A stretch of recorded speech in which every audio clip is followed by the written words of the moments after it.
Jumping in on Manx Radio with Howard and Chris Kane. Hello. Good evening. And welcome.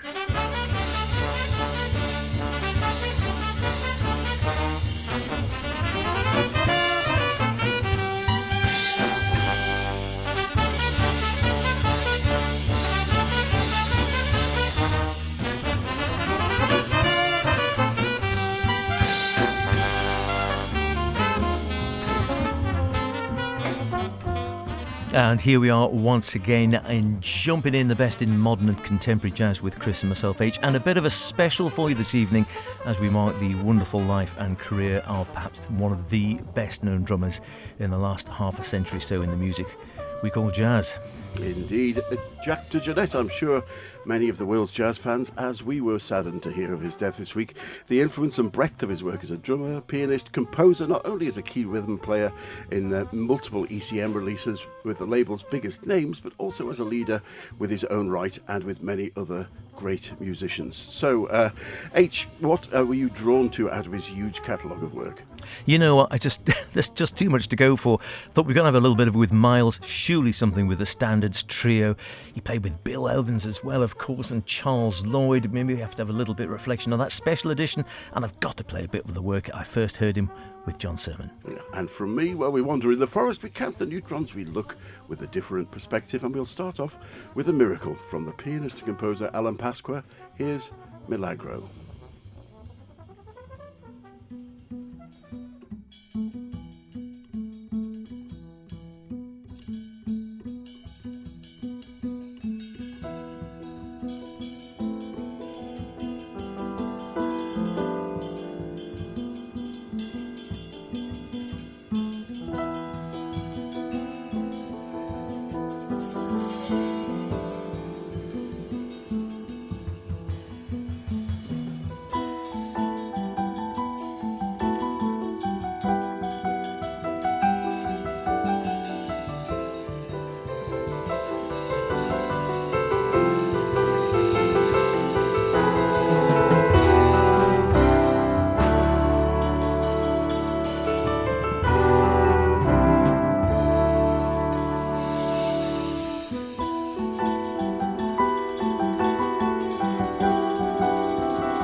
Alan Pasqua, and the title track from his 1994 release Milagro, which I'm sure you know is the Spanish word for miracle.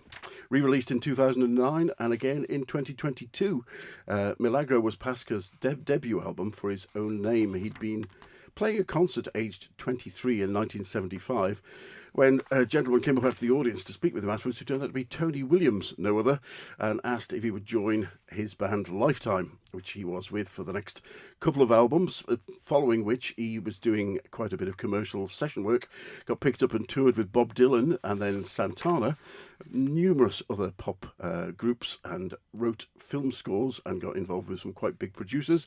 Got a Grammy-nominated trio album with Peter Erskine, so he certainly kept good company where drummers were concerned. On Milagro, he had the formidable rhythm section of Dave Holland on bass and Jack DeJohnette, of course, on the drums, along with a first-class 5-piece horn section, and the album also features Michael Brecker as a guest soloist on 3 of the tracks. Milagro and its sister album Ellingtonia both feature the same lineup, with the bonus of Paul Motian filling in for Jack DeJohnette on a couple of tracks, and they're on the Postcards label, which is part of Arcadia Records. Yeah, terrific stuff and lovely sound. He's played with so many people. If I just rattle off a few names, I said a few at the beginning, a few more. Keith Jarrett, of course, Freddie Hubbard, Joe Farrell, John Abercrombie, Alice Coltrane, Joe Henderson, Sonny Rollins. I forgot he played with Sonny as well. Pat Metheny. The list just goes on and on. He started with the Gratz Big Band, the Jazz Gratz Big way Band. back in the day. No recordings with them, sadly. And also started out in his young years as a pianist, and then swapped over. And he still played piano. I got it home somewhere on vinyl, the Jack DeJohnette piano album, and he did play piano or keyboards on some of his albums, his own albums as well, under his own name or with special edition and the like, and continued playing keyboard right up to the end of his life. But I'm going to go back. I'm going to merge a couple of his influences or early years. So he sort of moved into New York, and then I think around about 1966, when he's in New York City, became a member of the Charles Lloyd Quartet. And Charles was sort of moving in a rock and roll direction. He stayed there for some time until the late 60s, but did leave actually Lloyd after a while, saying that he thought Lloyd's playing was going downhill and was a bit flat. And here he is, Charles Lloyd, years later, still playing, would you believe, and getting great critical acclaim. And he went on then to play with Bill Evans, and then, of course, moved on to play with Miles Davis. And we're going to celebrate a bit of music from both of those. We'll segue a little at one into the other. So first off, Charles Lloyd, the flowering of the original Charles Lloyd Quartet. We'll have a bit of Lovin' Blues, and then we'll hear a bit of Bitches Brew live.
little bit of Bitches Brew Live, Directions, from the 1969 Newport Jazz Festival.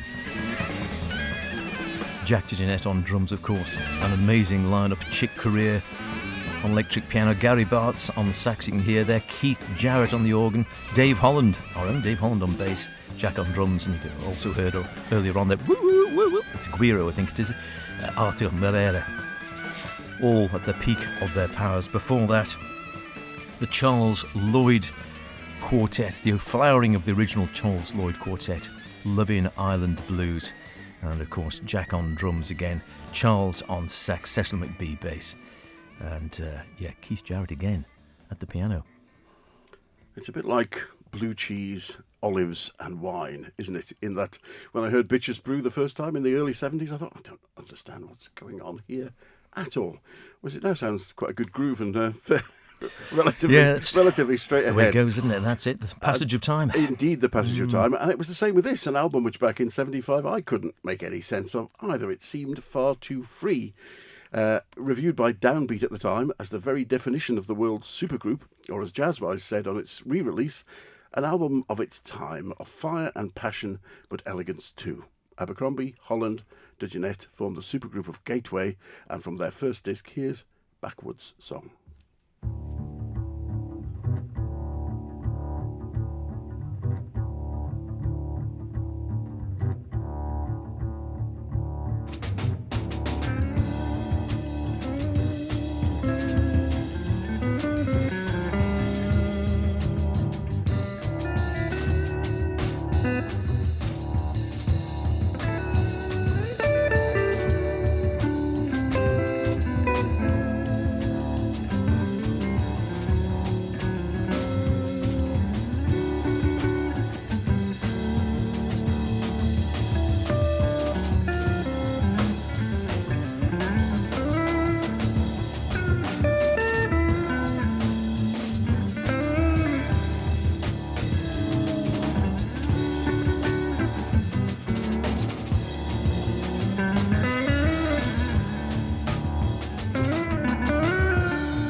absolutely blooming marvellous. Fantastic. Indeed. Yeah, the Penguin Guide to Jazz, which used to be a highlight of every Christmas stocking, described Gateway as a reflective album, but by no means sombre.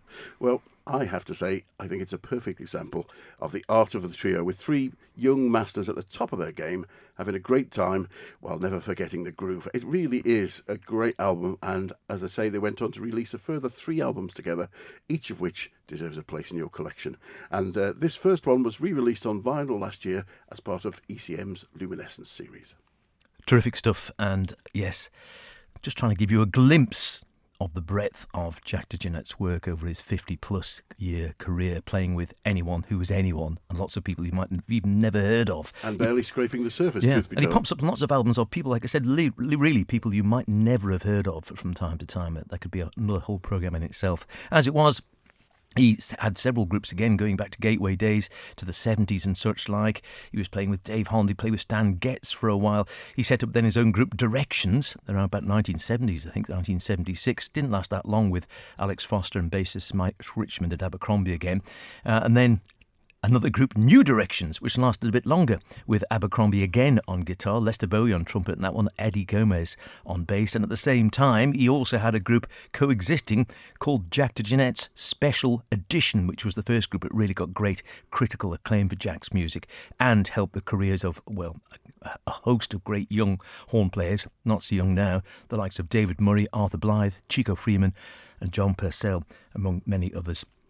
Let's hear a bit of Special Edition, and one of my favourite albums from their canon of numerous albums, album, and this is called Ahmed the Terrible.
Oh man, I used to love that track. I used to play it over and over and over at one stage.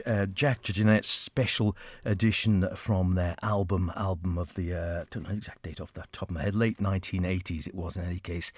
Jack, of course, on drums again. David Murray, Arthur Blythe, Chico Freeman, John Purcell, Rufus Reid, Howard Johnson on tuba, Pete Warren and Bakida Carroll on that album. So many of those went to have great careers in their own right after that. And the final disc in the set, in a box set you can get on ECM of Special Edition, and just looking at it, it was actually Power Station in New York. It was recorded in June 1984 with the drummer himself, Jack, producing the session. Bringing us now to a more recent release, which first saw the light of day despite being recorded in 1966, only last year. A live session at the Slugs Jazz Club at 242 East 3rd Street in Manhattan. Not a club that we ever went to, unless you've said any different. No, afraid not. But this is a great double album from the brilliant quartet of McCoy Tyner, Joe Henderson, Henry Grimes on bass, and of course Jack DeJohnette. The album is Forces of Nature, live at Slugs, and here's Isotope.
Nice to hear some real club atmosphere in the background, still going on with a bit of a conversation. So, you got that, did you? Yeah, get another beer. Recorded at Slugs Jazz Club by engineer Orville O'Brien, who had a Crown Pro Quality reel-to-reel at the session and had recorded it.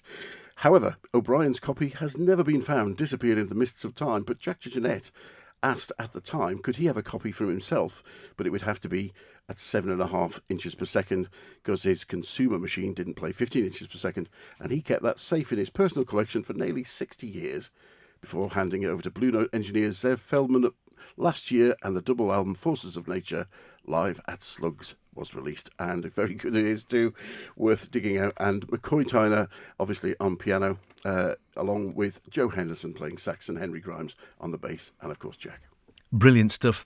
It is a bit of a special celebrating music of Jack DeJohnette, who sadly left these portals to go on to portals new, or heavens new, or bandstands new, or whatever. In any case, only about a week or so back, and there's so much music he's left behind. We couldn't, of course, not play something from Keith Jarrett's fantastic trio, of which Jack was a part for so long. The Standards Trio, as it became known. Keith Jarrett piano, Gary Peacock, sadly no longer with us either. Hopefully they'll meet up again wherever they've gone.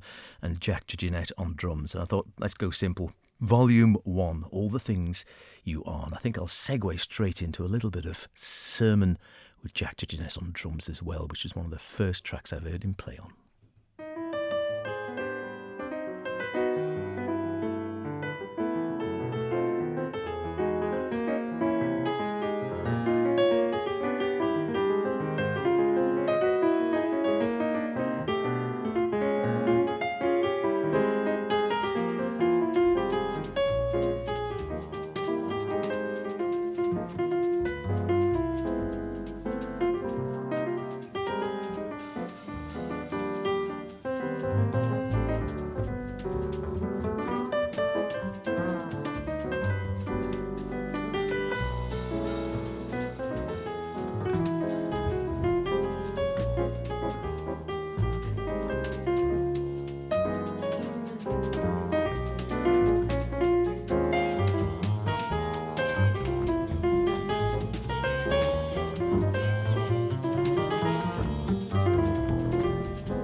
Another one, I think I almost wore the grooves out on the vinyl originally.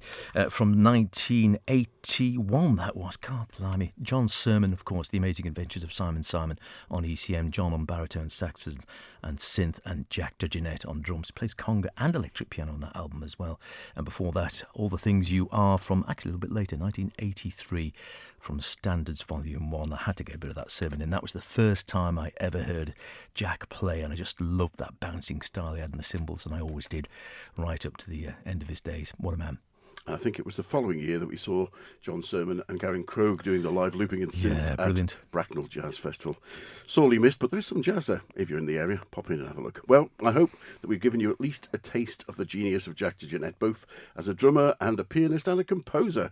And before we leave, we've just got time to give you a track from his solo release from 1998, Parallel Realities, with Herbie Hancock at piano and Pat Metheny on guitar and guitar synth, and Jack DeJohnette playing keyboard, bass, and of course the drums. May he rest in glorious percussive cacophony. Absolutely. Here's Jack in, and we'll check out until next time. Bye for now. We'll see you then. Maybe we'll see him in due course. Who knows? And Jazz Festival coming soon.